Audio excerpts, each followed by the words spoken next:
there's so much happening today, and we hope that is going to continue, because we think that this is going to be a major area of growth for us. Vice President Yemi Osinbajo promotes Nigeria's organic tech solutions as he woos investors in the U.S. We monitor, we follow up these MSMs to make sure that they run their business the way it's supposed to be run, achieve the targets, and return back any money if it's a loan. Growing the small and medium enterprises sector in providing millions of jobs in focus ahead of 2019 World SME Day. The National Treasury Workshop has now become a veritable tool for providing the much-needed platform for sharing quality information and knowledge. Accountants and other financial experts brainstorm in Kano and curbing corruption, wastage, and unplanned expenditure in government. And on Good Morning Nigeria today, we will beam our searchlight on efforts in tackling the Almajiri phenomenon.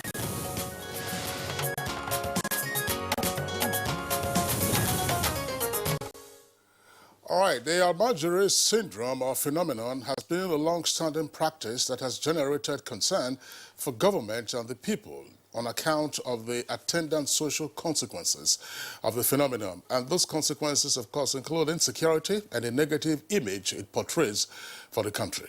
You know, Kinsley, the Almajiri children mostly aged between 5 by 15. They are adults and are well established as Almajiris. Some of them are sent home from their destination to Islamic teachers for religious instruction. For instance, a child born in Sokoto will find his way to Maiduguri and never find his way back home again. And they is expected to take care of him. That's the Malam.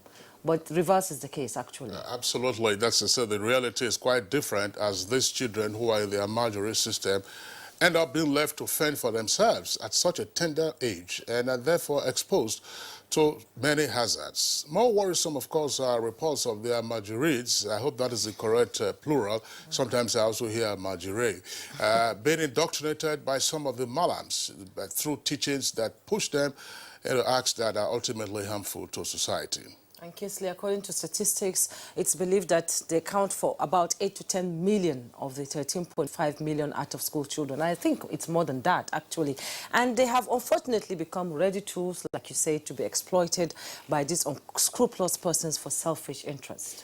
Now, the present-day Almajiri system is believed to be a far cry from its original concept, as what is happening now is characterized largely by begging as the main source of survival for the children who are involved in the system.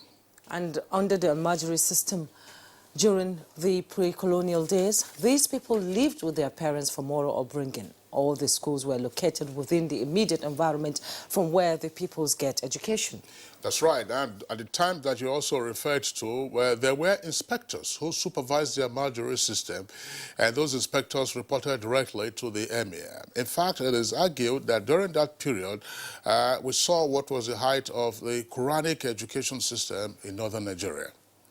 Well, the reality as it is now is worrisome and unacceptable, as the problems associated with it are enormous. The president recently spoke of the need to gradually eradicate the practice, but is that possible, Chrisley? Well, they have to start from somewhere, and they didn't indicate that there will be an automatic solution. When the president spoke, it was to governors who were in Abuja for the inauguration of the National Economic Council that will function from 2019 to 2023. And the president, of course, charged the governors to prioritize education and ensure that all children of school age are indeed in school. And the president also noted at the meeting that the right of the child must be protected and respected by ensuring that every child of school age is in school, not on the street begging. So this morning we shall discuss tackling the Almajiri phenomenon. Good Morning Nigeria welcomes you. I am Jumbo Yusuf, and it's always good to have you join us on the program, broadcast live on the network service of the NTA. And I'm Kingsley Osalolo. I join my colleague Jumai to also welcome you to this edition of the program, in the course of which we have our complimentary segments. And these, of course, include newspaper review, business, and others. In the meantime, of course, we're taking the highlights of the morning news now. And I'm sure, by the way, Jumai, did you watch the Super Eagles take on their opponents yesterday? Yeah, and 1-0 with Guinea. Qualify for the second round. That was a heartwarming performance by the Super Eagles. It just starts now. The war starts now. That's right. Yes. That's right. But exactly. it was thrilling to watch them, and I also saw the vulnerability of the Egyptians, even though they triumphed 2-0 Yes. against Zimbabwe. Abdul Malik, let's have the highlights of the news with you. Did you watch the match, by the way? I did, and I can see the excitement all over you this morning. Good morning and welcome to the morning news. I'm Abdul Malik Adio. Vice President Yemi Osinbajo is rebranding Nigeria's business identity in investment market in the United States of America. At a meeting with investors and foreign policy experts on Nigeria's economy in New York, Professor Yemi Osinbajo explained that the solid foundation laid by the Buhari administration in the last 4 years has opened up new vista for local and foreign investors. Developing, a very vibrant fintech sector. As you know, there are so many areas in which just the development of software, the development of apps and all of that is so, there's so much happening today, and we hope that is going to continue, because we think that this is going to be a major area of growth for us, especially also for jobs. Administration's policy to curb corruption in governance. The Office of the Accountant General of the Federation has organized a 2-day workshop for relevant stakeholders in finance and account from federal and state government to address corrupt tendencies, waste and unplanned expenditures in government circle, as workshop seeks to find workable ways of resolving contention arising from dwindling revenue profile and its attendant consequence. Two, for providing the much-needed platform for sharing quality information and knowledge that help to keep us abreast with public financial management reform that government has been taking at all levels. Now, the small and medium enterprise sector contributes more than 40% to Nigerians' GDP annually, creating employment for millions of people as Nigerians, however, prepares to celebrate the 2019 World SME Day. The plight of such entrepreneurs in areas of access to loans is again coming to the fore. We do what we call business development service, post-training support, which means we monitor, we follow up these MSMEs to make sure that they run their businesses the way it's supposed to be run, achieve the targets, and return back any money if it is a loan. Senate President Ahmed Lawal has stated that the 9th Senate will not keep any stone unturned in its legislative intervention towards ensuring that Nigeria attains self-sufficiency in food production. He was speaking during a meeting with the Chinese ambassador to Nigeria. Nigeria will continue to work with China in the area of technology to improve our agriculture sector. The administration of President Buhari is an administration that is working hard to diversify the Nigerian economy. A message from His Excellency Li Zhanshu, Chairman of the National People's Congress of the People's Republic of China, to His Excellency Ahmed Lawal, President of the Senate of the 9th National Assembly. Now, issues of torture, extrajudicial killings and abuse in Nigeria have once again been brought to the front burner as Nigeria joins the rest of the world to mark International Day Against Torture. What is the situation in the country at the moment? An effort to stop this vice. People are so scared to come out because I think basically nothing is done about it, I think the government has a lot to do, We need to do much more than we are doing. And then also the citizenry are not aware of their rights. Enjoined the citizenry to always report any case of torture. And that's the morning news. Good Morning Nigeria continues with Jumai and Kingsley after the break. All right, welcome back. Here is still Good Morning Nigeria live on the network service of the Nigerian Television Authority. Now, today is World MSME Day 2019, and trading, of course, in agricultural produce. Those are two stories our correspondent in business is tracking.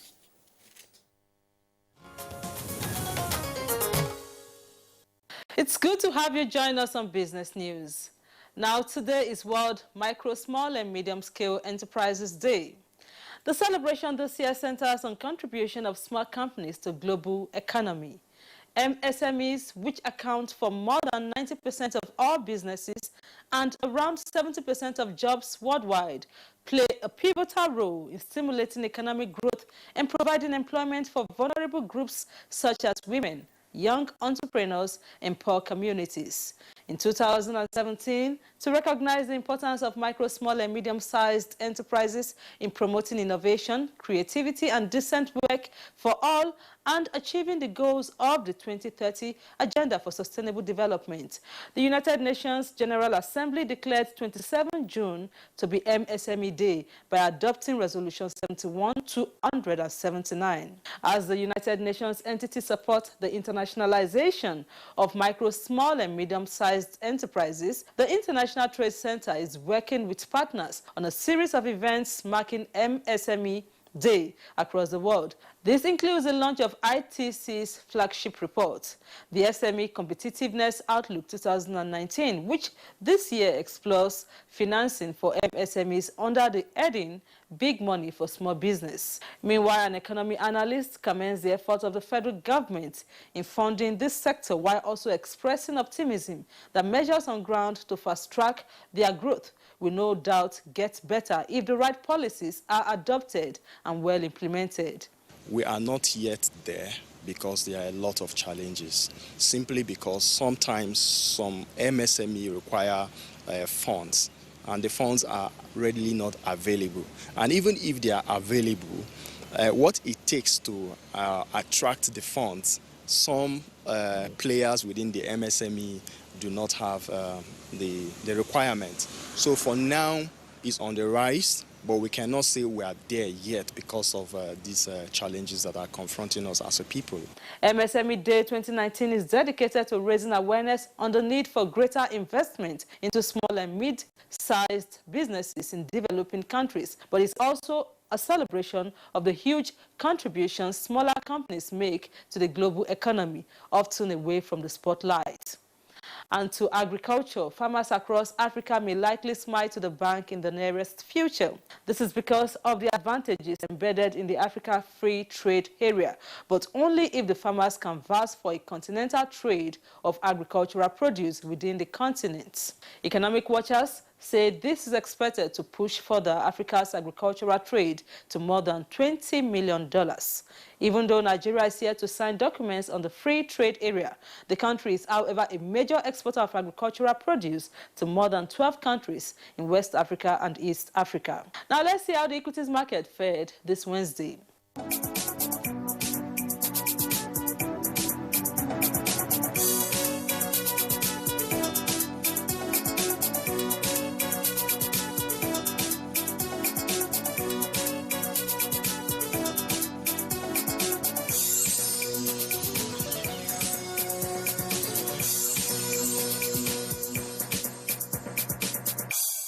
And on that note, we wrap business news. Many thanks for your time. I'm Joy Uzo. Thank you, Joy. Newspaper review is next on Good Morning Nigeria.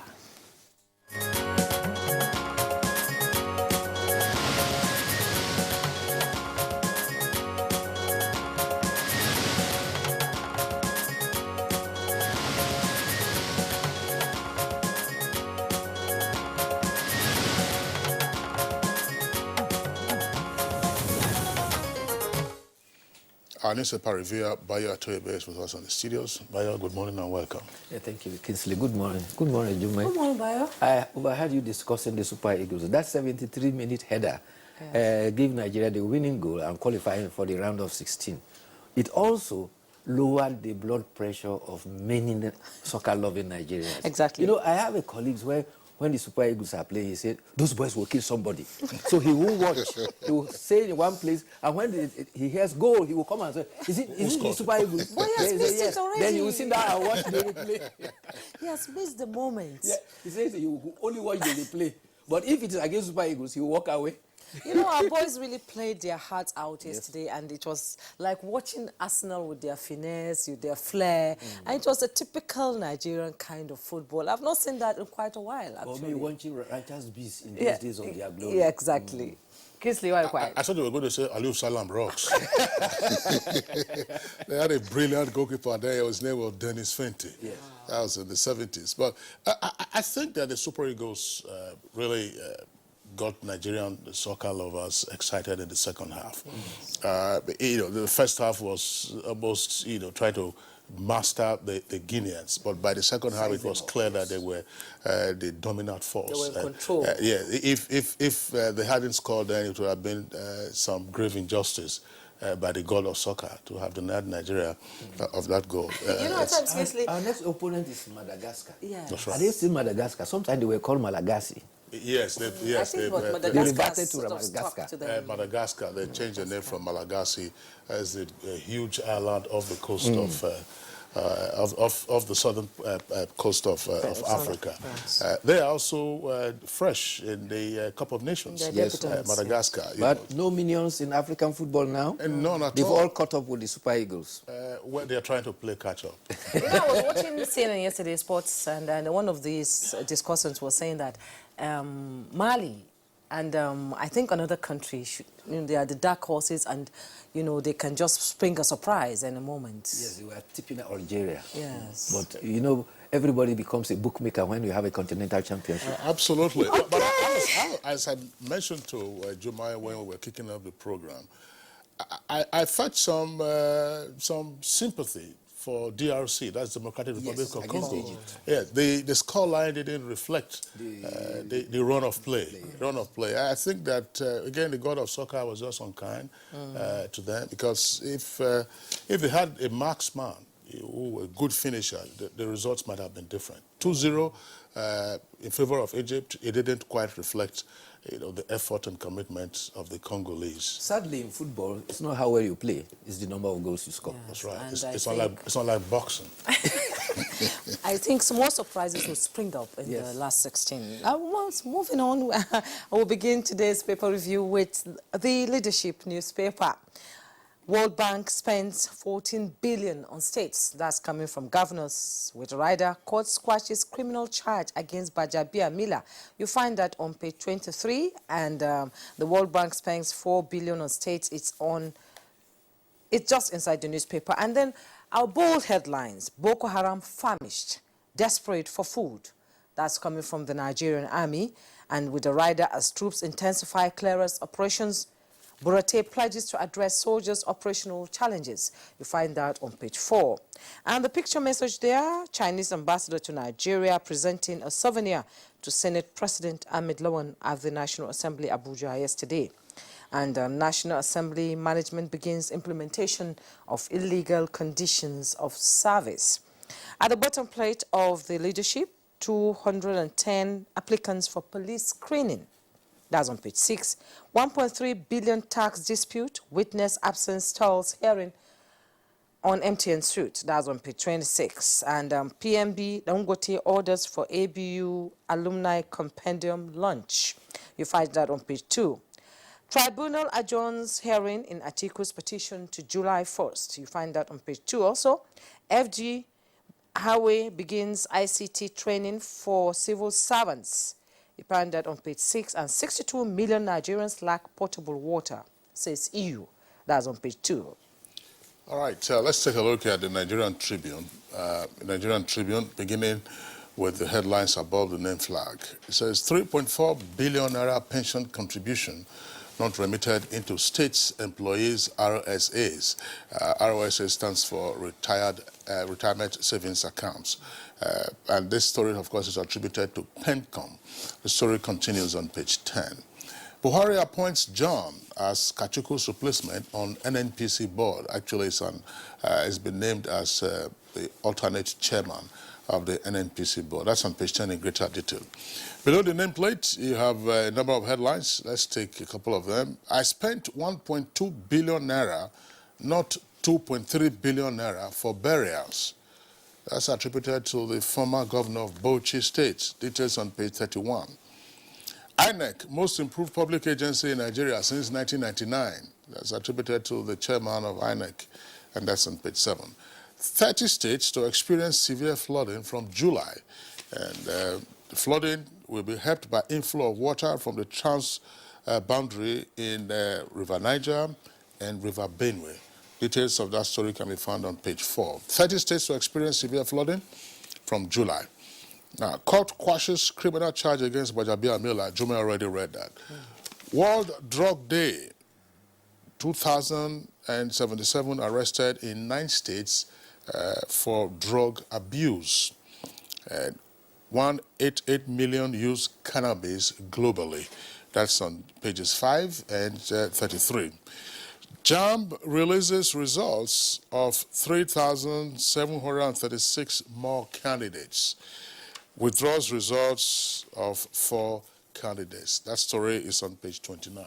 Bayo, let's take the stories and then we'll return to another paper, The Punch. Let's start with the alarming statistics you gave about drug abuse. 2,077 arrested in 9 states, and the United Nations says 188 million people around the world use cannabis. But here in Nigeria, yesterday was International Day Against Drug Abuse, and drug abuse and illicit trade is described as the window to crime and waste of precious talent in our nation.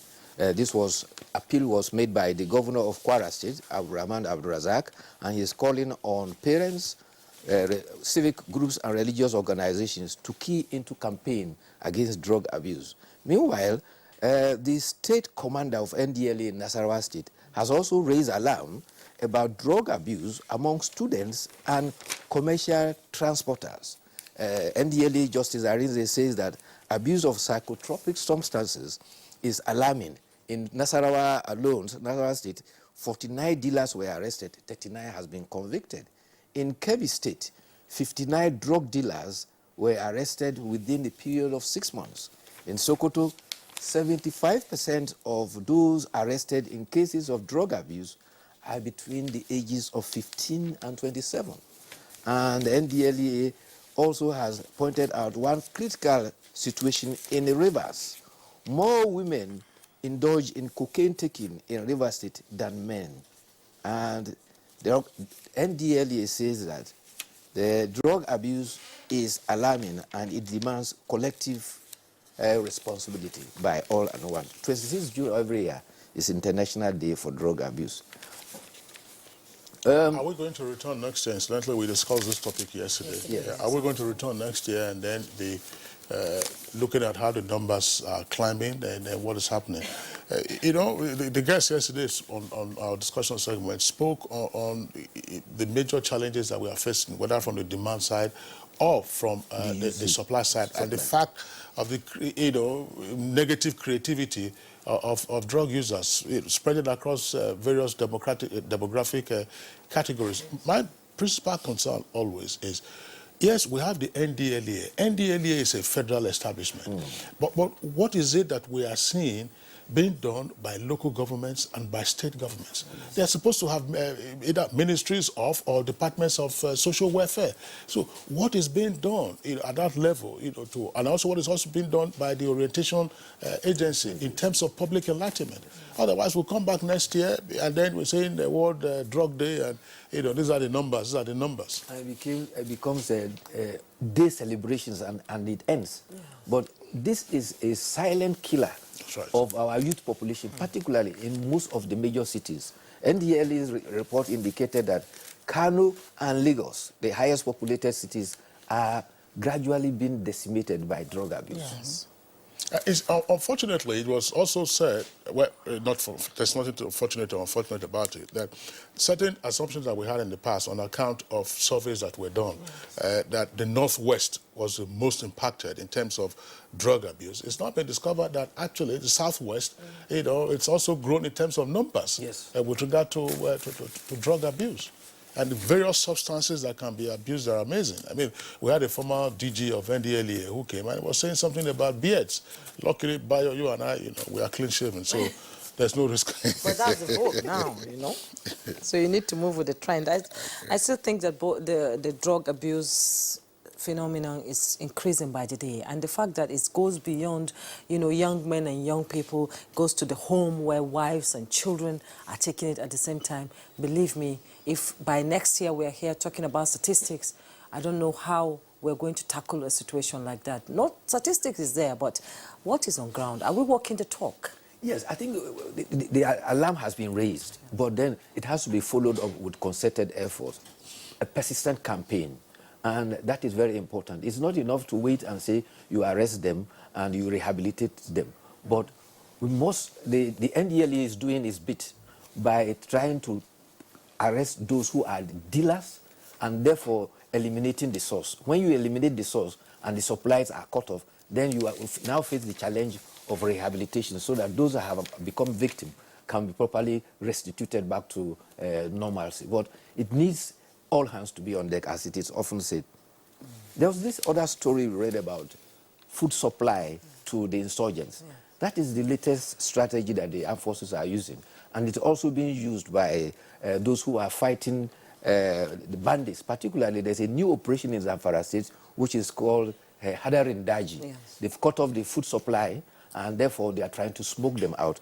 Meanwhile, the military have also engaged insurgents who launched attack at Goniri in Gujba local government area of Yobe State yesterday. They have overcome them. The police, too, are making tremendous effort.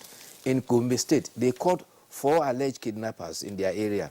The police spokesman for that area, Superintendent Mary Malum, says that the kidnappers have been terrorizing people in Gombe and Borno State.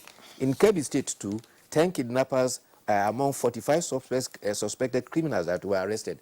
The Commissioner of Police, Garba Danjuma, says the suspected kidnappers were arrested based on information they got from persons. And one interesting thing is that they identify one as Rufai Likita. And it was observed that whenever he was in the community, kidnapping and other crime increased. And they traced and found out that he was actually an informant. He comes to town and informs kidnappers about who to pick and who has money, and the kidnappers later on go on. So, sequel to that, the police, you remember, put up a recruitment notice. They received as many of 315,000 applications. They've now shortlisted. You have 210, 150 that are shortlisted for recruitment. And if you go by statistics, it means, therefore, of those shortlisted, you are going to have about 10,000 are to be recruited. So you are going to have about 12,242 competing for the positions. And if you go by statistics, 182,926 were male, while 27,224 are females. The state that had the highest applicants was Niger State, 12,242, followed by Kano, 11,000. The list came from Lagos, 1,305, and Bayelsa, 1,414. All right, so let the screening continue. Yes. And we hope we get the very best from amongst them. Let's take a look at the Punch newspaper. Front page of the Punch newspaper. Lead story says pensions. States failed to rebate 3.4 billion deducted from workers' pay, according to PENCOM. I already read that story, actually, from the Nigerian Tribune. But above the nameplate of the Punch newspaper, you have 3 headlines there. Let's take one of them very quickly. It says, NECA, CIBN, and MAN, and others back Sanusi's call for fuel subsidy removal. NECA, that's Employers Constitutive Association, then CIBN, that's Institute of Bankers, and MAN, Manufacturers Association of Nigeria, and others back Sanusi's call for fuel subsidy removal. Details of that story can be found on page 33. And then right below the composite photographs you find there of youth corps members at the skill acquisition class in Gombe State. You have your following headlines. 16 Nigerian states risk polio outbreak. Bill Gates Foundation warns. That's on page 3. NDLEA intercepts 147 kilograms of drugs at Lagos Airport. We already discussed drugs. Now, TRCN, that is the Teachers Registration Council of Nigeria, insists on December deadline for teachers' registration. That story is in greater detail on page 8. There was a story that was read about rainfall increase in July. There's a contrast to that. Farmers are worried over late rains and irregular rainfall in parts of the country. Daily Trust reports that while some parts of the country are having sufficient rain, other parts are having scanty rainfall. Therefore, farmers in scanty rainfall areas are said to be in desperate situation because their crops are drying up. Such farmers include those in the Nasarawa State. For instance, a rice farmer in parts of Nasarawa State who planted early June have had their crops wiltering. And so that is a serious concern. The other one is when you hear of truancy, naturally you think about students or people staying away from school. It's not the same thing in Bayelsa State. In Bayelsa State, the State House of Assembly is worried about teacher truancy. The House has resolved to invite the Commissioner of Education, heads of units of the State Basic Education and Post-Primary Board, and as well as the Nigerian Union of Teachers. They want them to explain why teachers are refusing to go into rural schools. And they found out that when teachers are posted to the rural schools, the tendency is that they refuse to report or they walk their way back to the state capital. Okay, Bayo. So we have truant teachers. Truant teachers, they increase. Absentee teachers. Okay, so thank you so much, Bayo, for coming on Good Morning Nigeria. It's been a pleasure as always. We'll take a break right now. When we return, more on Good Morning Nigeria. This is Good Morning Nigeria. If you're just joining us, we're taking a look at efforts in tackling the Almajiri phenomenon. Let's begin with a background report by Serafina Okon.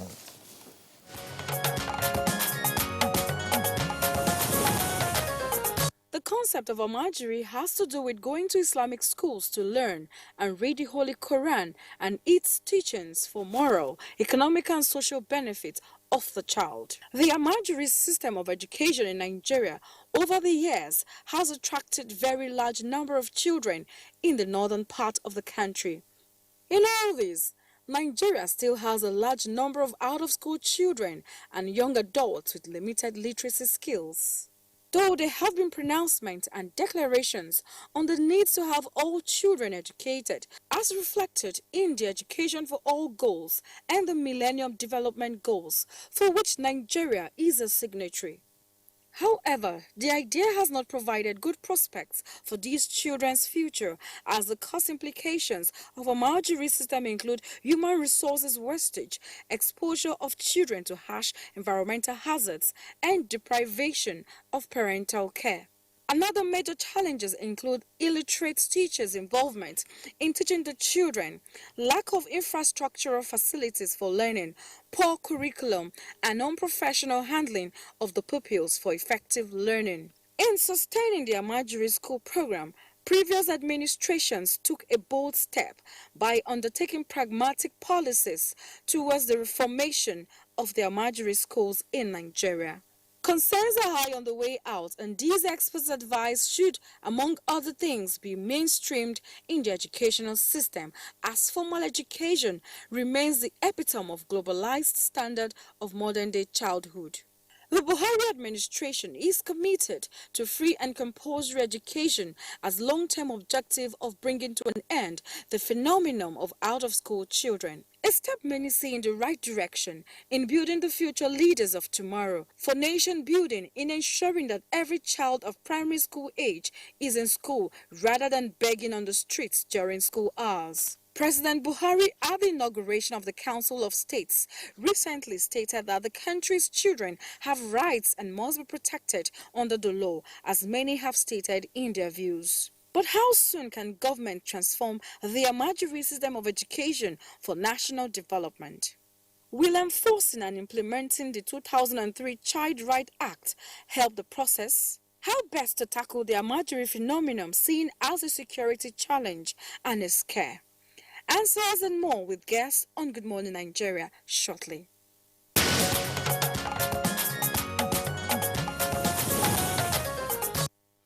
All right, thank you very much, Serafina Okun, for that background report. And by the way, President Muhammadu Buhari spoke at the inauguration of the National Economic Council, where he then talked about the need to ramp up the quality of education throughout the country. We already have guests with us in the studios here, as well as one of our network centers to discuss the Almajiri phenomenon. First, let's welcome Malam Garba Shehu, who is Senior Special Assistant to the President on Media and Publicity. Malam Garba, a pleasure to have you with us again on Good Morning Nigeria. Thank you and good morning. Also here with us in the studios, would like to welcome Bello Kagara, as Director of Social Mobilization of UBEC. That's the Universal Basic Education Commission. Thank you. Good morning. Good morning, Nigeria. Okay. And we also have in the studio a regular, Awal Musa Sanjani, the Executive Director of the Civil Society Legislative Advocacy Center, CISLAC. Welcome to Good Morning Nigeria. Thank you. Good morning. And in our Sokoto Network Center, we have Dr. Jabir Sani Mehula, Head of Arabic and Islamic Studies, Sokoto State University, in our Sokoto studio. Welcome to Good Morning Nigeria. It's a pleasure to have you join us. Good morning, Nigeria. I just wondered, perhaps we might as well begin this conversation from our last guest who was introduced from our Sokoto Network Center, who is head of Arabic and Islamic Studies at Sokoto State University. Dr. Mehula, tell us something. Who is an Almajiri and what is the Almajiri system? Well, thank you very much. This is a very good question. Firstly, I liked your introduction when the program started. You're talking about the Almajiri system has been deviated from its original form, and also from the report they talk about Almajiri system where people go about seeking Islamic knowledge for their morals, for their social interactions, for their education, everything. What we need to understand is that Almajiri, when this issue came on social media, there were a lot of debates, and it is based on what is called Almajiri. Firstly, it is referred to the street begging, and this is a common children going around, these kids going around begging and doing things, and they will end up in the wrong hand. It is also refers to the system of education whereby the teacher or a cleric will gather many children, many kids around him, and he will instruct them and he will teach them Islam. Now, what we need to understand is that before the coming of colonial masters, this was the only way we could attain education. It was good, it worked for that time, and it's something that should be commendable at that time. Now we have new civilization in place, we have new method of seeking knowledge, things are made easier, government is in place, definitely there is no need of this Almajiri system. But we should appreciate the fact that before the coming of colonial masters, that was what worked for the North especially. That was what worked for Hausa land. People believed that they need to send their children, their kids away from them for them to be able to attain Islamic knowledge. And it even works today. We see people sending their kids to boarding school, and it's approved by government. We see people sending their children outside to study. The idea of sending your child away from you to a malam, to a scholar, to a cleric, to university to study, and that this way enhances his ability of learning, this is an accepted idea, and this is a good idea. And it worked for Nigeria, it worked for the northern Nigeria, it worked for Hausa land, when it was the only alternative. Now the case is different. With you, actually, you know, when the British came to Nigeria, they found in the northern part of the country an established system of government, you know, from the emirs to the districted and everything. And most children then were coming from home to learn. According to the Quran, you can seek knowledge as far as China. But has that concept been misconcepted by the people, and how it should be done? Well, if you look at the classical and medieval literatures of scholars, you will find out that the classical and medieval scholars who are the proud of Islam, who are the people we refer to when you are quoting now, they didn't go through that system. That system, you can argue that the system of going out to beg in the name of studying is entirely something that is found in Hausa land. Even today in the world, in the most populated Muslim countries like Indonesia, in some of advanced Muslim countries such as Malaysia, such as Middle East, you couldn't find that. People do not rely on begging to seek Islam. Islamic education. Now the concept, as I said earlier, the concept of going far away from your family, far away from your home, far away from your parent to study, thinking that that will make you to dedicate yourself on education, that will make you to acquire more knowledge. This is a welcome idea. It is implemented today world over.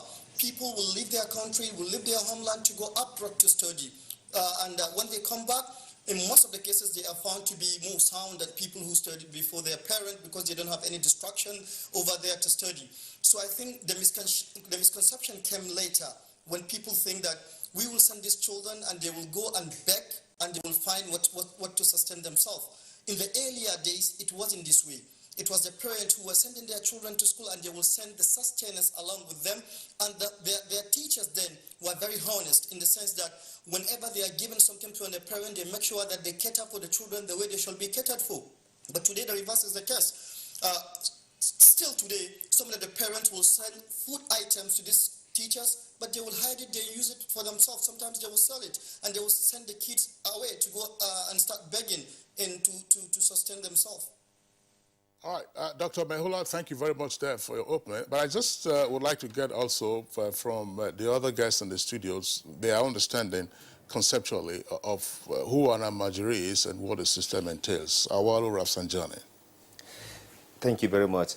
Let me also share the views expressed by the last speaker. It is true that at a particular period in time, this is one ways in which children, and not only even children, actually even adults get educated, because at that time not only people going to the boarding school, like some of us also, we did a Makaranta Allo, we call it Makaranta Allo. We go there from our parents' homes every day, we come back to the house, but at a time, like in the early 70s, there's a, establishment of Islamia school, which now is gone beyond just learning Quranic, knowledge, It is about also learning other Islamic aspects, like, hadith, fiqh, and all sorts of Islamic knowledge, which you do not necessarily find now within the contents and where this Al-Majri, school are now. That is one. Secondly, most of the people that you find in this Al-Majri school now, the teachers, they do not actually have even a better understanding of Islam. Many of them, they cannot even recite Quran with, with necessary, recitation, proper recitation, So you have also that talent. So many parents did not, they were no longer comfortable sending their kids to these people, Thirdly, you found out that in those days, when you send your kids, you also monitor him by way of visitation.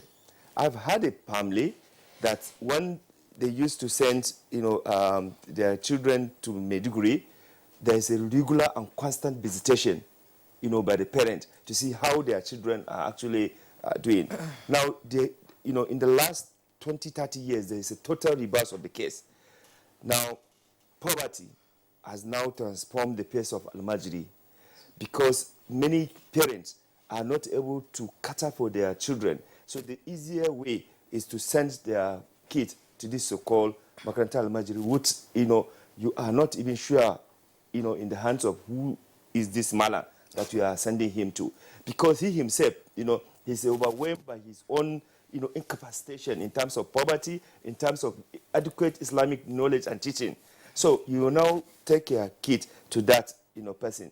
That is why the whole thing now become a problem. Now, as a result of that, many of these kids, they are not having any parental visitation or even, care from anybody. They are virtually sleeping on the street. If you go to Motor Park, as I speak to you now, you speak to the, Road Transport, Association, they will tell you how much effort they have been making in terms of helping those Al-Majri that are feeling sick, and some of them die in the motor park. Nobody knows their parents because they have been out of the school for a long time. And personally, I used to see them around. Okay, I'm from Kano City. I can tell you that 90% or 95% of the Almajiri you see in Kano, they are from other, states in the north, not from Kano, But you see everyone sending his kids because of the potential, the economic potential in Kano to come and do business and all these kind of things, And many of them at the initial stage, after learning, the Quranic school, you see them doing business, you see them, succeeding in doing business. But this system actually has been outdated because it has now become an avenue for recruiting crooks, criminals, people who can even be involved in the insurgency. Because when a child at the age of 4, 5, 6, 7, you throw him, he has no parental care, he has no guardian, he has nobody, he's on the street. Only what he is able to beg and eat. You expect him to be a decent person? This is why the criminals are recruiting them for all sorts of things. Ritual. People do ritual with children.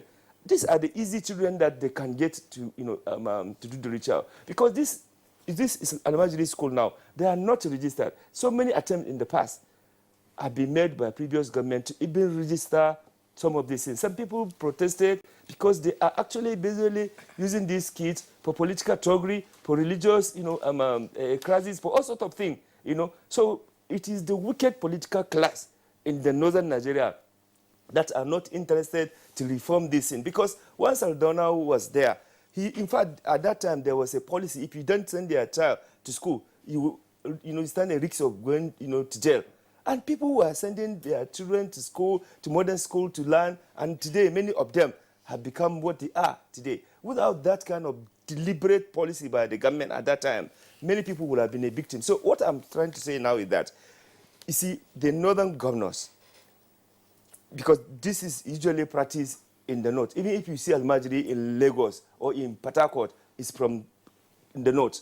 And there's no trace to whatever, where he come from, There's need to have a regional dialogue with some of the northern governors, to ensure that this matter is not just, remain as a talk, because we have different framework, like the SDG framework that talks about education. We have the Child Rights Act. We have even the human right. Because, look, you have to protect the child to be human being, to be potential for tomorrow, to be potential for tomorrow leader, and to even involve in the economic development of the country. We cannot reduce our children, to just merely, criminals on the street. Look, the political elite in the northern Nigeria, they need to do something. And that is why I'm happy Shehu is here. Government cannot say this matter will be postponed. We must take deliberate effort to ensure that this issue is actually done as of like yesterday. Otherwise, the time will just go and so many priority of government will come, this matter will go. So if government realize that this is an issue, this is a problem, government should actually be proactive and do everything possible to ensure that they protect and save these kids from, being used for ritual, being used for all sorts of criminal, including those who are doing homosexual. They go and get these kids. So many horrible things are happening to these children. They are children. They are human beings. They need to survive. They are Nigerians. You need to give them, conducive environment for them to survive as, human beings. So this is why it is important. The local government chairman, the governors, and the federal government must have a national, dialogue to ensure that each arm of the government play its role. Because I don't think federal government should be the only, organ of government that should be responsible to deal with this matter. But federal government can lead by example. And if you have, a political will that has just been expressed, that government is worried about this, I want to believe that there's need to take more urgent intervention rather than allowing it to, go. Because when you say it's not going to be passed out now, I am telling you, many priority will come and government will be overwhelmed. And before you know, even the tenure will go, nothing will be done. Thank you so much. I will, Shehu, he has raised some pertinent questions. And the president just last week sort of started a conversation that a lot of people misinterpreted. Is it going to be an all-out, abolishment of the Almajiri system, or is it going to be a process that will inculcate these children into school and sort of establish them as human beings, because I see it as being dehumanizing. Taking a 2-year-old child, 2.5-year-old child to a place like Maiduguri from Katsina to go to, learn Quranic recitation. I think it's heartbreaking. What is government doing towards that? Well, if there had been a conspiracy of silence over a long period of time over this matter, conspiracy by parents who probably want to drain excess children, to the streets, teachers, the society, and government. I think that the president has broken that conspiracy by his recent pronouncement on the matter, which is that we must empty the streets of all of these children. You are talking about between 7 to 10 million potential engineers, potential judges, potential footballers, and people who can make useful contribution to the society. They subscribe to a system education that is not integrative. It's not integrated into the mainstream. And why did this happen? Because colonialism broke it. As the professor from Sokoto began to say, it worked for the system then.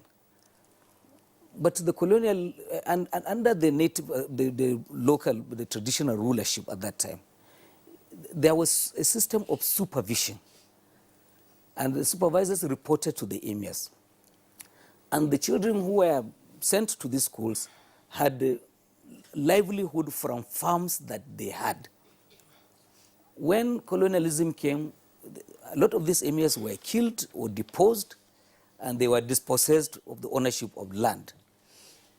And so therefore, this system, which was sustained by governance, by the system of governance at that time, couldn't find way to support this education system. And so therefore, yes, they took to the streets in order to earn livelihood for themselves and their teachers. As everyone agrees, the system is now broken. It is not working, and it has to give way for something that is better. Now, the thing to do then is to seek the integration of this system. The Boko system had been much distrusted by the locals following the way it came. For many in the early stages, they had seen the Boko, the modern school system, as a means to take them away from the religion, to take them to another form of worship. And for this reason, there was a resistance. So we must seek ways of creating trust for it. And what the president is saying is that, look, there is not going to be a one-shot solution to this problem. It has to be a gradual process. And the thing to do is, can the states in the federation, or for the most part in northern Nigeria, set up the schools, get the teachers in place, and get instructional material, and then comply with the constitution, what the constitution of the country says, that free compulsory education must be given to every Nigerian child, and that it is an offense under our constitution for a parent not to send their child to school. And the state government that fails to support this policy, that fails to provide schools and teachers and instructional material, is also complicit in abetting, the abuse of the Nigerian constitution. So logically, what this means is that if this is applied, if all of the children go to school, then there wouldn't be any left to roam the streets and to beg. But it is important that there should be integration, and the trust must be created for the modern school system among the local population. There must be consultation, people must be carried along. Any attempt to rush this might create conflict and a backlash that will be difficult to manage. All right, Malam Gabashew, thank you very much. Earlier, I was saying that the Almajiri is singular what is the plural? Is it Amajiris or Amajiri? Because I've heard that a few times. So, Almajiri. the plural is Amajiri. Amajiri. Yeah, but it seems very convenient, you know, in anglicizing it, just place an S. You know, after, No, it's not English. you know, just place an S, Amajiris, you know. So, the Amajiri is singular, Amajiri is plural. My question then is going to Bello Kagara.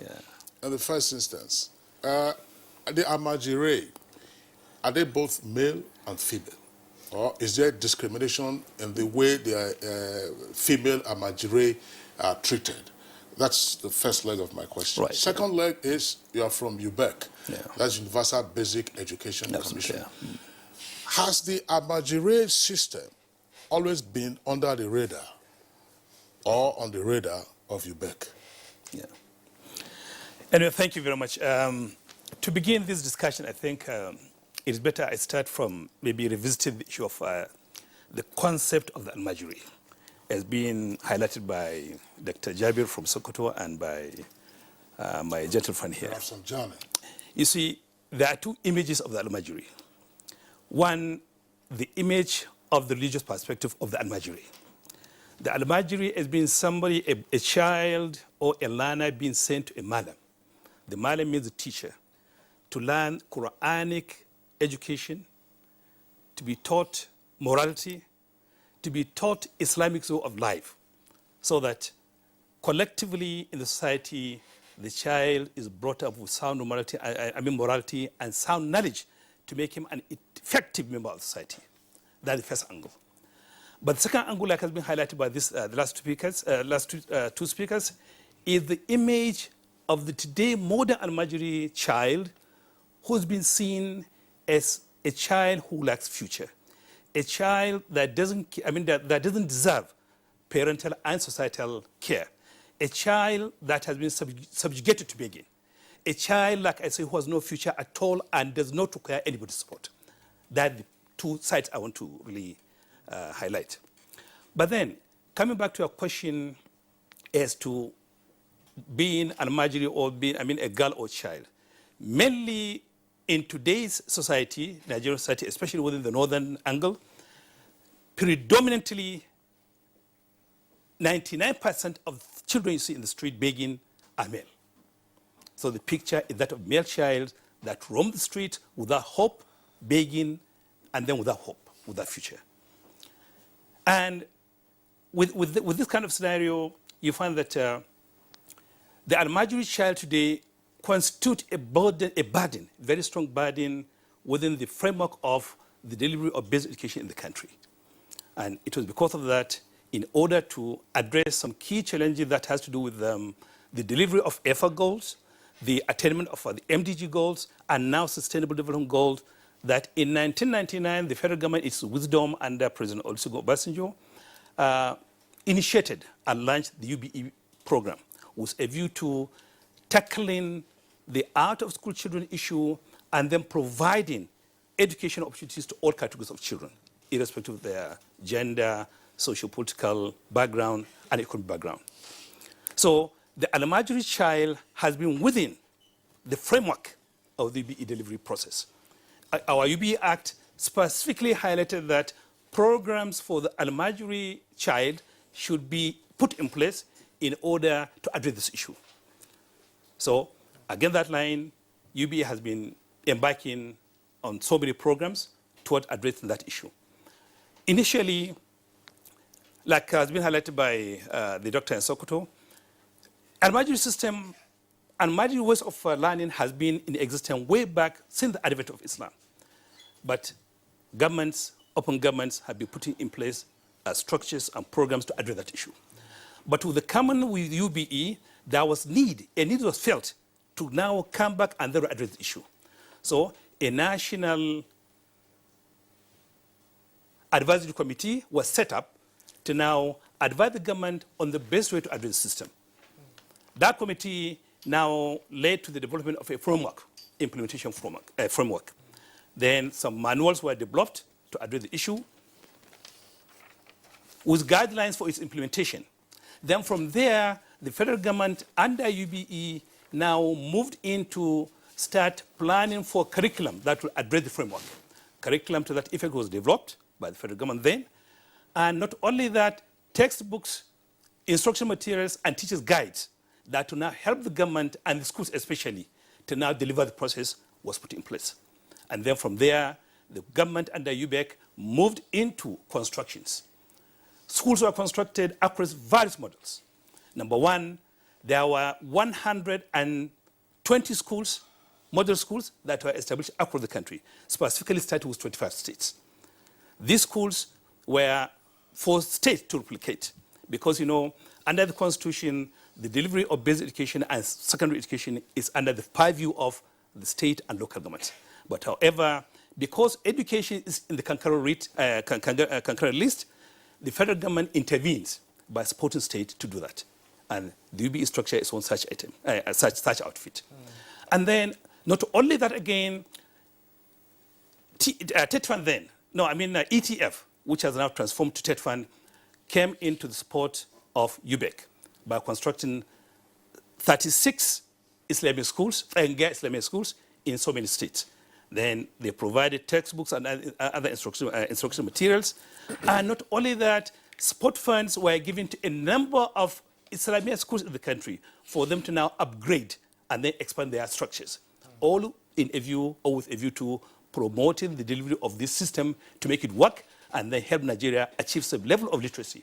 There are a number of programs that we put in place as government, as an agency of government, to ensure that the program succeeds. Textbooks were procured towards and then distributed to so many schools and so many other programs, which maybe in the course of this discussion I'll now unveil.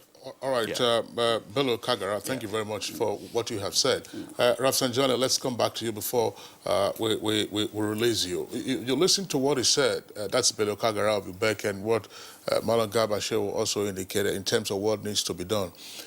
In spite of what has happened, the recent construction of schools for the Almajiri system, the population of the Almajiri is exploding, as it were. What has failed? Okay, there are quite a number of issues that led us to where we are now. Because lack of discipline by some parents is what is leading us to where we are now. Because in the northern Nigeria, because unfortunately many people, because of the economic situation, because of lack of also discipline, they can continue to produce children. They can marry. Somebody will marry this month, impregnate the woman. Before she gave birth, he send her back home.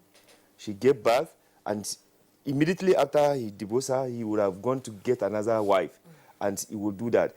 So there's no a kind of discipline in the way a manner in which some people they do their thing, and they knowing the fact that they may not be able to cater, because in the past when there's a family support, government also helped, to provide certain basic needs. Those local governance, they are not working now, and therefore, which means that people should actually be disciplined to make sure that before they go and start producing children that they cannot be able to take care of, they need to be careful so that they don't throw these children, and their rights become abused. The main reason why you see the population of Almajiri is increasing is basically poverty. It's basically lack of also policy to deal with people who just abuse their own children. Because even though they are your children, like you find in other countries, in America and Europe and many places, if you abuse your child, if you do anything that is wrong, the government take control of the child. But in Nigeria, the local government, the state government, and the federal government, they are not yet putting anything in place that will deal with such kind of thing. If today, that's why I call for dialogue between the local government and the state and the federal government to see how some of these innovative ideas, and even with the commitment that the president has made, how those things can be realized. Otherwise, if you just leave it in the hands of only one arm of government, it will be extremely difficult to achieve that. So we need every hand in place to ensure that, beyond the policy pronouncement, we actually have things that will be done in action. We need to see concrete results. Why should people be seeing? Look, these kids that you are seeing, they are no longer going to any school. Go and interview them. They don't go to any school. From morning to night, they don't even pray. You'll be shocked to see that the child that he claimed to have been sent to come to his Al-Majri school, this person has no relationship with the school at all any longer. No shoe, sometimes the clothes they are wearing, there's no way a human being will be wearing that kind of thing. Why should government allow that to be happening? In the past, like I said, Sardona, and in fact, even Let's Abokarimi made a good intervention in this country, which became a good lesson not only in Nigeria but also in other places. He introduced Makarantar Matang Aure Garba. You guys, you are the elders. You know this. Many women that were married and did not have opportunity to even go to primary school, with that system that Rimi introduced, I tell you, in fact, even last week on Sunday, I saw in Daily Trust one of the women that is now a graduate is a product of that kind of thing. Because there was because there was a political will from the government to do things. All I'm saying is simply it's a political will. You have security board that you are using to do political toggery, that you are using to siphon, to do whatever thing. Why can't you channel some of these funds? Because it can no longer be an excuse of lack of resources. I don't want to believe that, because the amount of resources that is being wasted at local government, at state, and possibly at federal government level, if you channel those into more productive use, you would have been able to deal with this matter. So the truth of the matter is that even if you say we cannot phase out the Al-Majri system, why can't you take a stock of the schools that we have?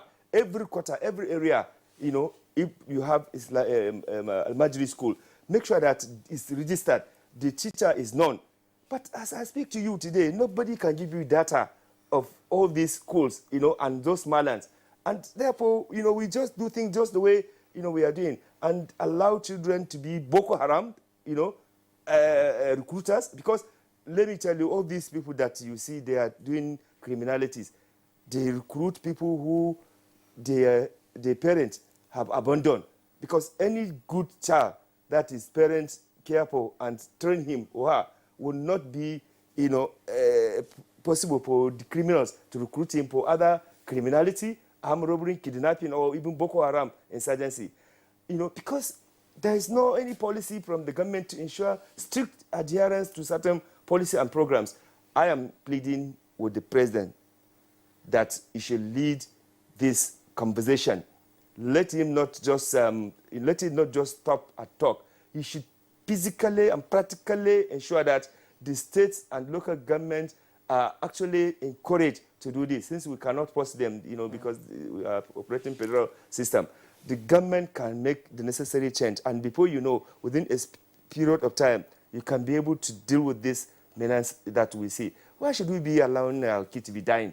Simply because of the carelessness of some people, or because some people want to groom them and use them for political toggery or religious, crisis.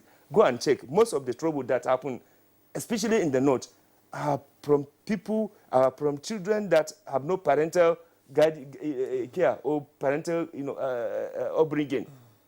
Nobody will want to go and be doing things that is wrong in the society if you are properly brought up. Because at the time you will be doing that, you will have been in school, or at least somebody will caution you. But this one, they don't even know anybody who will caution them. Because at the age of 4, when you are thrown, you are in the motor park, you are in all sorts of this. What love will you have for anybody? When they kidnap you, they will not have pity for you, because nobody ever pity them. So they become hardened. No, yes. Are you saying when they kidnap you? Kingsley will bring in a lot of money, don't mind. Thank you so much. Nigerians will say I reject it. Thank you, Malam Awal Musarraf Sarjani, the Executive Director of the Civil Society Legislative Advocacy Center, CISLAC. Thank you so much for coming. I hear you have an appointment to meet up with. It's been a pleasure having you and your contribution. Thank you so much.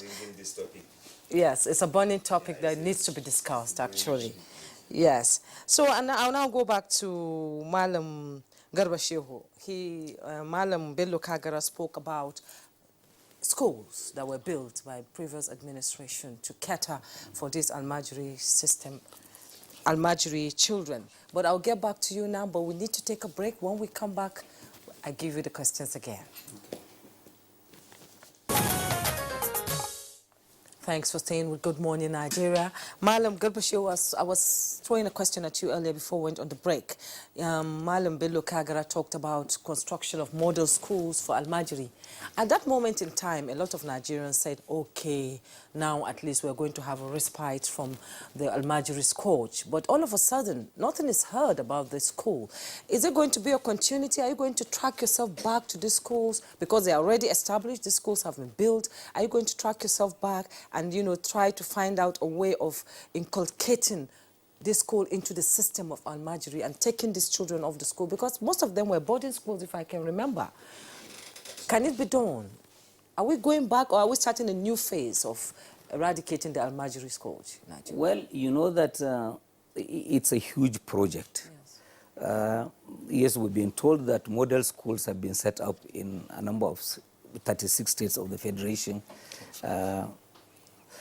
Look, you are dealing with a major national problem, the size of which, as I said, you have left out 7 to 10 million children out of school. And so you need accommodation for them in the school system. Now, something has been anticipated under their own UBEC.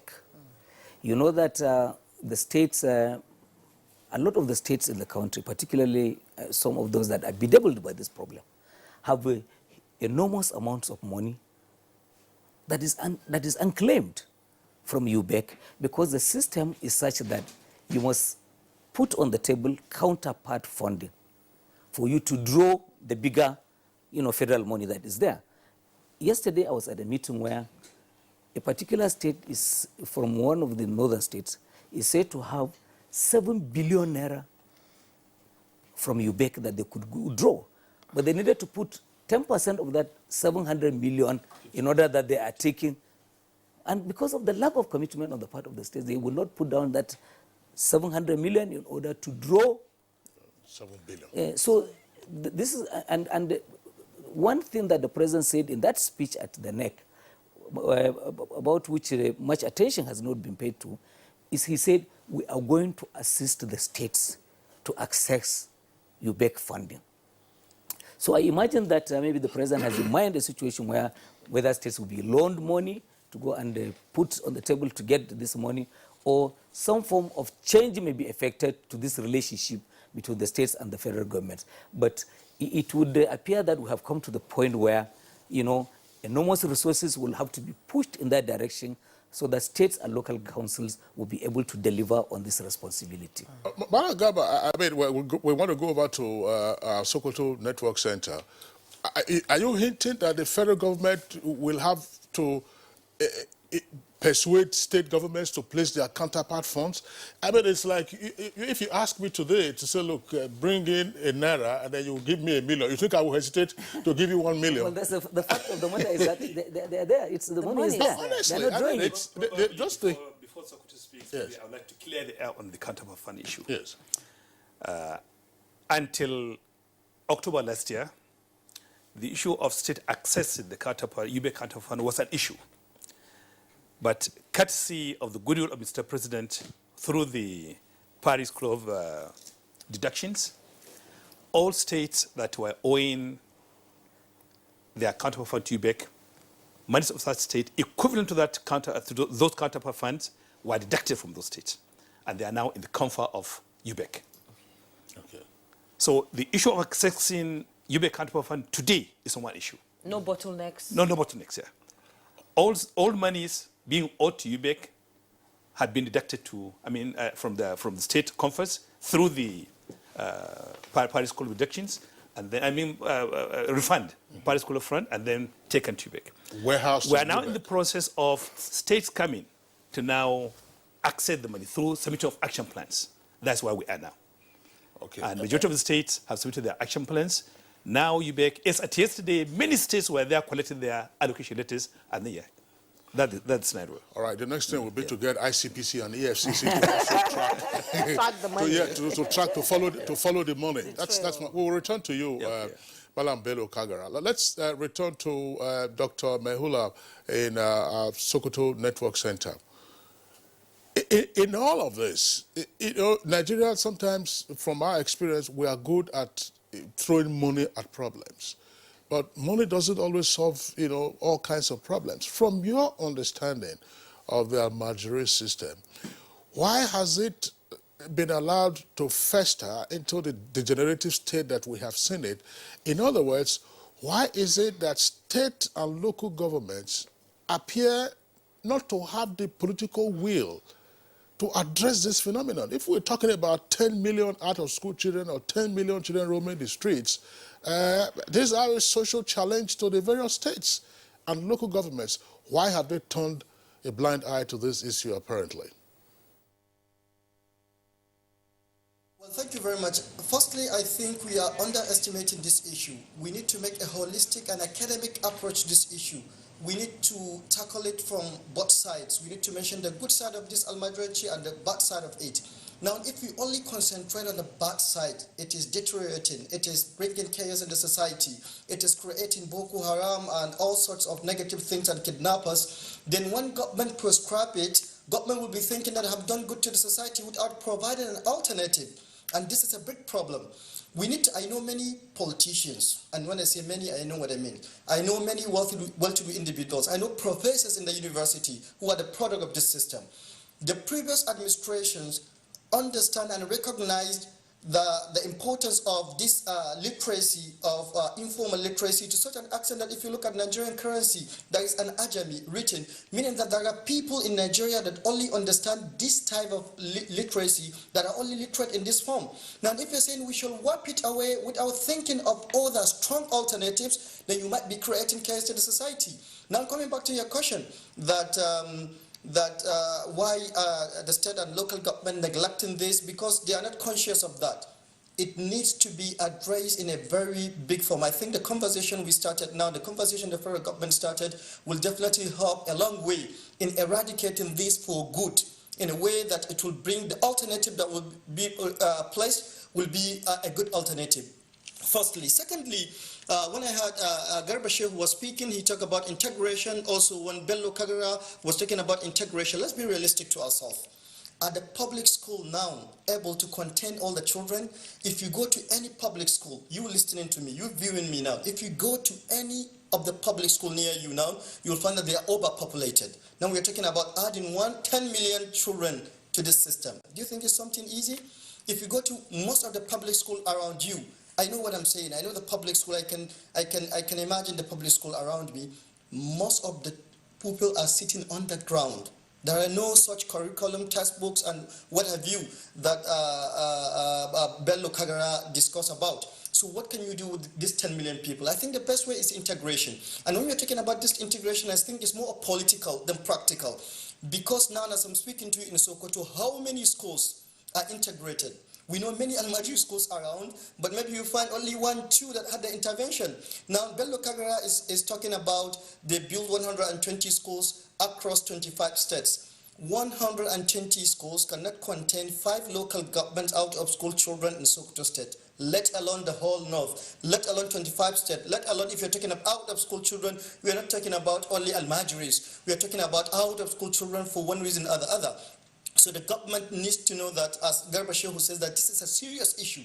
This is something, a big issue, that we need a long-term plan. And this plan, as I said, it should be an academic and holistic approach to it, to see how can we actualize it in a short and long-term basis. This is it. And secondly, definitely there is need for state and local government to come in. And they need sensitization. You need to know the people who have the technical know-how. What will be the consequences? It shouldn't be only on political base. It should be on, bring people, bring academics, bring the teachers of these Almajiris. Don't neglect them. Don't see them as vice in the society. As I said earlier, they produce professors, they produce politicians, they produce well-to-do individuals in the society. Bring them in the committee.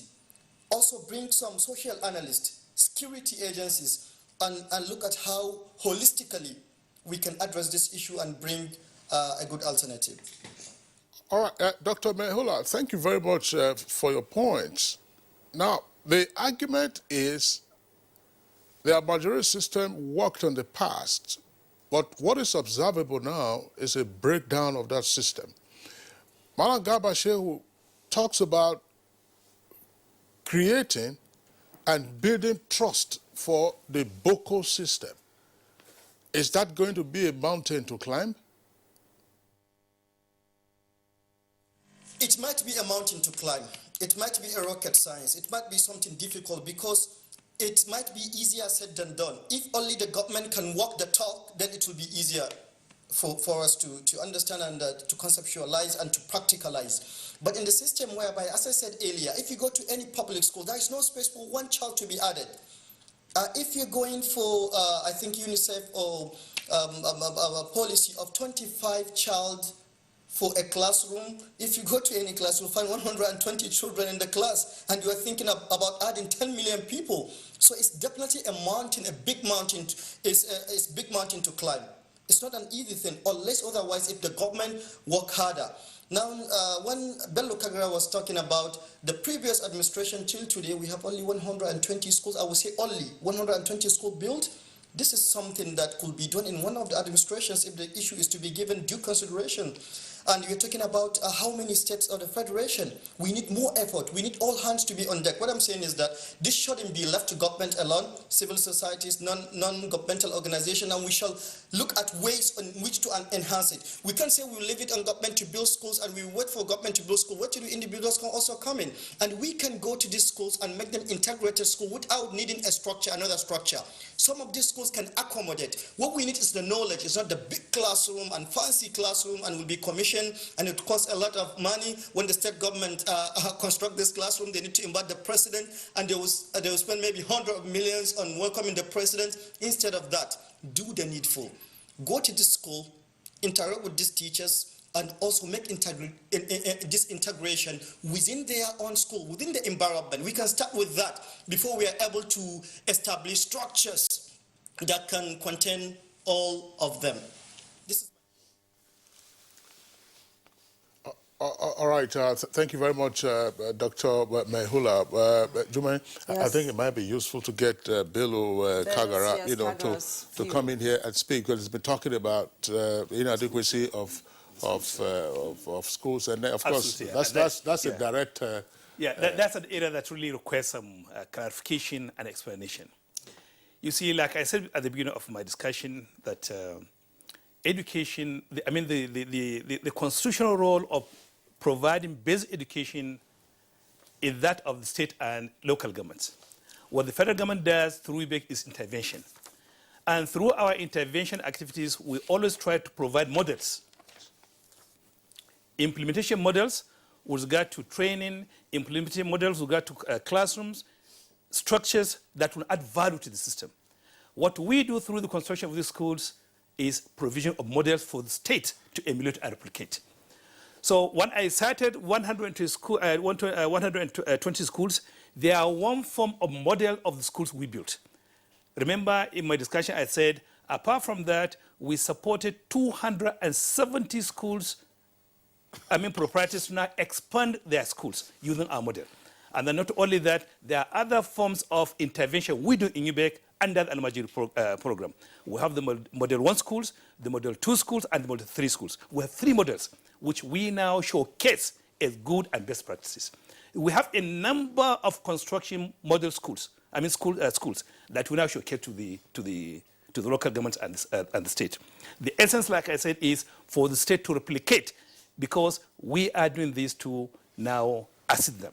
Why are the states and local governments not latching on to the federal government idea? Okay, now, one of the key issues, has been highlighted by various speakers, is the issue of will. Will is central, political will is central and key to the state's performance. To be frank and sincere, it's one of the bane of our programs, that states do not take it serious when it comes to addressing the issue of the Almajiri issue, the Almajiri case in Nigeria, especially in northern Nigeria. And then, To be specific, addressing the Almajiri situation today in the country does not require a one-off solution. You have to look at the challenges that are hindering the Almajiri school from going to school. One, at the level of economy, at the level of parental care, at the level of parental attitude, not even parental, but parental and societal attitude, from bottom to top. To be frank and sincere, the Nigerian society is such a society that has closed its eyes completely to the issue of the Almajiri issue. This is the actual truth. It was why when I was speaking, I said we really have to distinguish between who really the Almajiri is from the religious perspective and who the Almajiri is in today's Nigerian perspective view. So if you look at the economy, parental attitude, social attitude, then you know, come to see what are the challenges, inherent challenges in the program. Now, one, the issue of teacher, the issue of teacher quality is key. We have to have a system that has adequate trained teachers to now deliver. We have to have adequate provision for social welfare of the child in school. We have to provide accommodation. We have to really take care of the security, the internal security or personal security of the child when he's in school. And all this to be clear, I mean to be clear and precise, are absent in today's model, in the today process of running the Almajiri child and the Almajiri education system. You find that the child is being sent to a Malam who doesn't even have the wherewithal to keep himself, not talk of keeping or taking care of 100 children or 50 children that are put under his care. Until and unless we now address those issues, together with even bringing all and sundry within the focus of the program, it requires collective national response to address. One, the participation of international communities, the participation of the private sector, the participation of wealthy individuals, the participation of the government and all educationists to now come and address the issue. And not only this, like I'm telling you, there are a number of issues that has to be with, like I said, attitudinal issues. We build schools. But you find that in most of the states we build schools, the schools are not being used for the purpose for which it is built. In one state I know, out of the 8 schools of the school we built, none, there's no single chair in the 8 schools we built. We've been following that with advocacy, sensitization, local context, but still no result is seen. In some states, you find that we built 5 schools, but maybe it's only 2 or 3 that are used. In one state, I know the schools I've been, no, maybe I should only divulge all this information. I just wonder, I mean, is this a class oppression technique or is it a class issue that we all close our eyes? It's not just, we're discussing the Almajiri phenomenon now, but you go to other parts of the country and you find street hawkers who are children, you know, who have no business with education whatsoever. Is this a clash, as I said, is it a clash of classes, or is an oppressive technique that is meant, you know, to keep the downtrodden and then continue to have them as hewers and drawers of wood and drawers of water? I'm sure the Marxists... Well, I think precisely... Marxist theory there. It's trying to create a huge gap between the upper class and the lower class. That's exactly what I wanted to say. One thing we have in Nigeria is now we don't even have a middle class. It's either you're up there or you're down. You're down, exactly. Yes. Nigeria today is typically a capitalist state. We cannot run away from that. Nobody cares about what happened to others. It's all about myself and my family. In Nigeria today, the educated only think of themselves. The rich men think of themselves. Nobody cares about taking care of his neighbor. Talk less of somebody who is maybe seen as an Almajiri or somebody who is blind and destitute. To talk just about this kind of things. Vulnerable. Yeah, and the vulnerable. And the young girls doing tella on the street. But to be precise, under UBEC, we have a number of programs that are addressing not only the Almajiri child, but even the categories of children he's speaking of. Okay. We have programs for the southern state, business-oriented children. We have the boy child program, where we address, business issues. We establish schools in southeast and south-south for acquisition of trade and skills. Specifically, we call that program the Boy Child Program in the south East and South South. What about the girl child? And even the girl child. We have several programs for the girl child. Okay. We have the All School Girl Child Initiative. And as I'm speaking to you, today I'm going to attend a meeting where we're partnering with CALL, the Commonwealth of Learning, to pilot another program known as Open School System, where we open up to the girl child and other categories of disadvantaged children. And then we have second chance schools. It's a program, again, we now put in place to now address the education of married women and other categories of children that don't have access to education. A number of programs we have in the country. Bala Bello Kaga, you keep saying some of these things we've heard about them in the past, you know, something adult and literacy agency. We keep hearing all of this, but when you look at the numbers, you know, the population is growing. When you look at the negative numbers, as it were, you just keep asking yourself whether we are making a dent and whether indeed you have follow-ups. Because some of these ideas come from the federal government or at the federal level, and cascading it to the state and local governments become a challenge. Local governments, unfortunately, this is one of the consequences of local governments that are not effectively functioning in the country. By the way, we have a number of tweets that have come in from our viewers, and we are taking those tweets right now. Donladi Ndayebo tweets, the problem of northern Nigeria has been the neglect of its human capital as is manifest in the Almajiri phenomenon. Islam does not encourage begging. Responsible parenting will go a long way in raising offspring that can compete on equal terms anywhere in the world. And Husanda 2003 tweets, a law should be made banning the Almajiri system and to introduce free and compulsory education in all of the affected states. Now, this is Ibrahim Tudu tweeting, it takes political will on the part of northern governors to end Almajiri. I believe Almajiri would therefore be the Almajiri phenomenon. That would be the Almajiri phenomenon. Yes. Right, Almajiri. Unfortunately, that political will is not there with the politicians. Exactly. And Akeju or Logbaju tweets, Almajiri is a form of Islamic education and every Islamic child has a right to it. He or she likes. The problem here is the way it is operated. This is where we need aggressive reform to ensure that such a child has access to good quality life. Now, Amabwala Hambab has this tweet. Now, it says, it's a commendable move by the federal government to have a holistic look at how to address the Almajiri quagmire. Kudos to the presidency. The tweets. Now, this is some of the tweets that we have in the meantime. Yes, and I will have to direct my question now to Malam Garba Shehu. Malam Bello Kagara raised a lot of pertinent issues. All I hear is about schools, building of schools, putting them. But are we looking at it holistically? You know, reorientation, rehabilitation. Most of these children on the street are hardened by the elements, abused by people. How are we going to work on their psyche to make sure that they stay in school and do not think that school is not enough, I'm not being taken care of, that they stay in school and get an education? It's a right, not a privilege. Yeah, well, these children have been given us to God to care for them, so therefore they should be treasured and be protected. And unfortunately, as we said, the Almajiri system is broken and has to be fixed. But at the end of the day, and I like elements that Kingsley has himself raised, because we may solve the problem of Almajiri in the short or long run, and the societal problems will still remain. Because if we are narrow in our thinking, and very general in a way, by, for instance, as we have heard from one or two of the contributors, blaming perhaps all of the country's problems on the Almajiri system. The Almajiri system will go one day.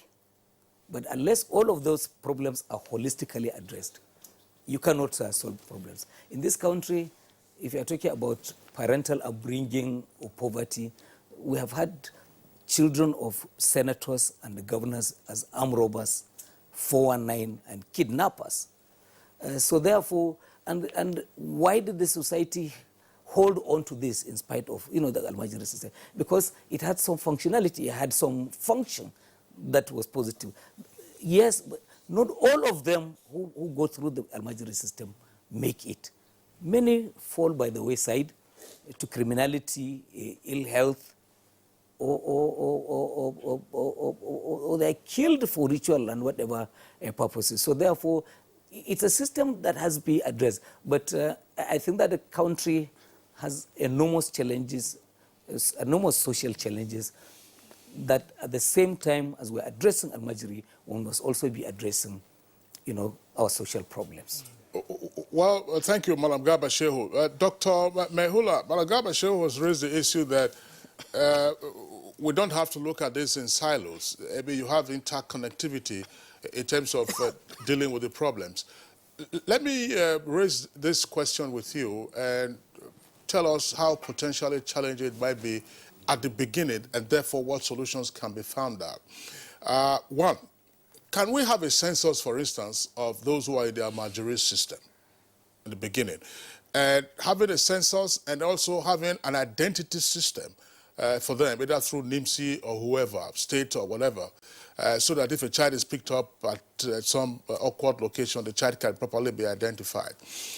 There is also the question of family planning. It's a problem, it's an issue we have discussed on Good Morning Nigeria. Nigeria is already facing a demographic crisis, pushing 200 million, and we see what the job situation is with us and what the consequences are. In 20 years, our population has virtually doubled. Is it possible, to overcome in many parts of the country what would appear to be cultural and even religious obstacles to effective family planning?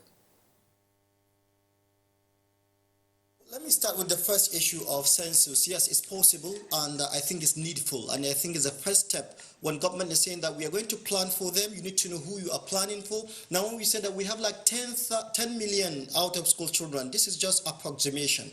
There's no certainty. This is just like, we think they are about this figure, but when you have a census, it is then that you have a certain number of people that you're going to cater for. Then you will know how much do they need, and also how can we make it. Also in the census, we'll find out their age limit, we'll find out their categories, we'll find out their tribes, we'll find out their locations, we'll find out how to reach them, and that's what you refer to as identity.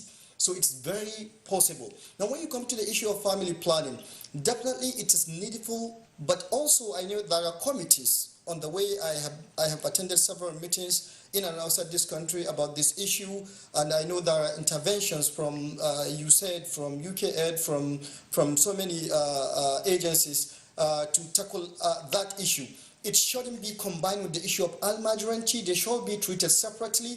We need to treat each issue on itself so that the committee that is been tackled the responsibility of this will have time to look at this issue. If the issue of family planning comes on, then that very committee will know how to address it to the committee or committees that are tackling the issue of family planning.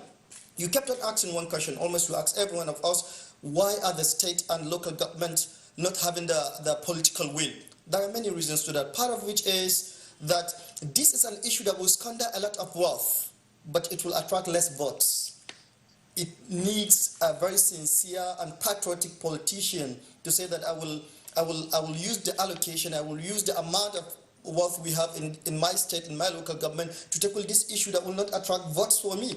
So it requires really patriotic people to tackle this issue.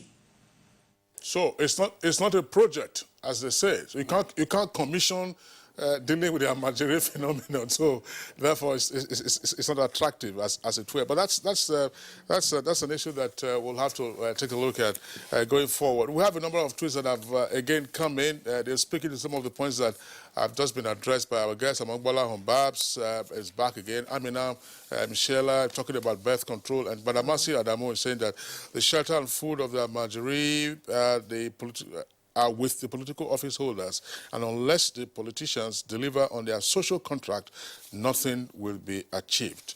I think that what is dangerous is that the primary scavengers are more of a problem rather than the Al-Majri system. So this is some of the issues, but again, back to UBEC. Ultimately, one might say, dealing with the basic education system, because once a person gets through a sound basic education system, it's a lot easier to build, that's the foundation. Will UBEC find the Al-Majri phenomenon a cardinal objective now to pursue so that going forward, we're not 10 million, you can't take all of them out, but going forward, we systematically reform the system, reduce the numbers of the vagrants as they are in the meantime. Yeah, absolutely. Bringing the Almajiri within the central foci of UBEC intervention is not something new. It's something that UBEC has been doing, like I said from my previous talks, my previous discussion. UBEC has been on and doing on addressing the issue through our programs, which have to do with the construction of schools, different schools. I'm sorry, Yeah. let me just jump in here and interrupt. Let me rephrase the question, rather than just saying UBEC. Yeah. Because, you know, at the state level, you have SUBEB at the state. So that's I'm looking at that collaborative effort rather than UBEC. I'm going there. Okay, I just want to show you that and tell the world that UBEC has been up and doing when it comes to addressing the Almajiri issue, the Almajiri phenomenon. One, through construction of model schools, bearing in mind that it is not the sole responsibility of UBEC to provide everything for the states. It's for UBEC to guide, showcase good practices in order to make the state implement at the grassroots level. To link up closely with the communities and the actual providers of the system to now showcase best practices. One, we've done that at the level of, like I said, construction of classrooms, at the level of production of instructional materials, curriculum. We've done that at the level of training of the malams, even providing capacities to the proprietors of these Islamic schools and the Quranic education system. We've done that at the level of even connectivity with our quality assurance at both UBEC and SUBEB, and even at the Almajiri schools, to ensure that they monitor the effective use of the curriculum and the instruction materials in order to ensure quality. Not only that, we went again down the grassroots level to school level, whereby we trained our officers and the SBMCs on how to anchor the SBMC to monitor the system. So from the level of framework to the level of instructional materials to construction, down to the low level of implementation and partnership. All this we've done. But then, like I said, the issue of Almajiri needs a holistic approach. We need a national rebirth, a national consciousness to address this issue from the level of sensitization, advocacy and sensitization on the need to now face the Almajiri challenge squarely. All right, I was just wondering. Yeah, well, Madam Bello, thank you very much. You know, you were reading out what has happened in terms of UBEC and perhaps SUBEB, and some persons will say, okay, those ones will equate to output. What is the outcome? The outcome is that on the Almajiri scale, we still have a major problem. Absolutely. Yeah, Absolutely. Madam Garbashir, very, very quickly, maybe perhaps as a takeoff point for sensitization, some of the issues that might come up. I know this will be an elaborate issue for information, the Council on Information, and all of that. Is the Almajiri system practiced in places like Dubai, Kuwait, or elsewhere? No, actually, even in Nigeria, I think this started in the 11th century. It had not been with Nigeria all of the time. And which means that it's an innovation which served a purpose at that time and which now faces serious challenges. And then challenges that must now be confronted. There is a need going forward that even the private sector, in addition to states, and get involved. There is what is called the Islamia school model, which has been that to introduce subjects like mathematics, English language, and geography into the Quranic school system. This has not been too successful. Look, this country has just to integrate and have one school system. And the best way to do this is bring this content into the modern school system so that the people themselves would be trusting of it and there would be no need for. And I hope that what the government aims to do is remove all of the children, send them to school, and then teach them all of these things at the same time.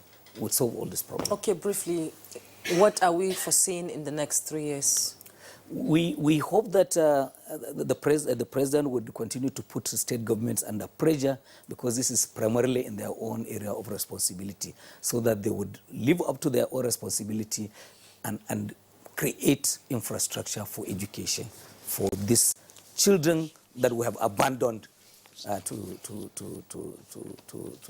an unwanted situation. Exactly. And to the Beckman, are you following the money trail?